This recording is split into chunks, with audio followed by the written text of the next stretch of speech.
आज हम जानेंगे कि हिंदू धर्म में विवाह एक महत्वपूर्ण संस्कार है जिसमें कई रीति रिवाज और अनुष्ठान शामिल होते हैं।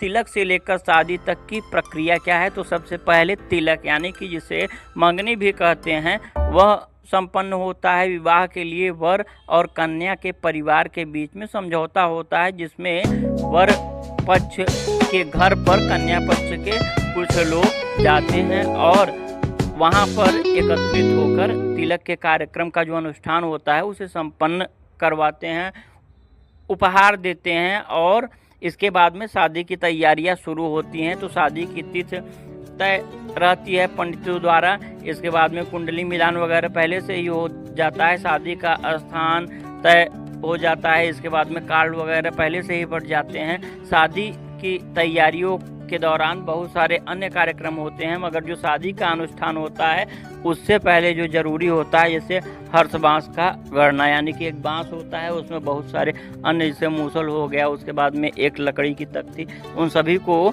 बांध दिया जाता है। वर पक्ष के कुछ अलग होते हैं और कन्या पक्ष के अलग, मगर बांस दोनों के यहाँ गढ़ता है। और सबसे ज़रूरी होता है कि जब से कड़ा यानी कि जो एक लोहे का होता है वो बंध जाता है लड़की और लड़का को, तब वो घर से बाहर नहीं निकल सकते हैं। इसके बाद में हर्षबास का गढ़ना, फिर मटमंगरा यानी कि अपने यहाँ से विशेष कुछ गांव के जो स्थान होते हैं वहाँ पर जाना, पूजा पाठ करना, ये कॉमन बात है। बाकी अपने अपने धर्म, जैसे मान लीजिए हिंदू धर्म में ही बहुत सारे अनेक गांवों में कुछ अलग भी कार्यक्रम होते हैं।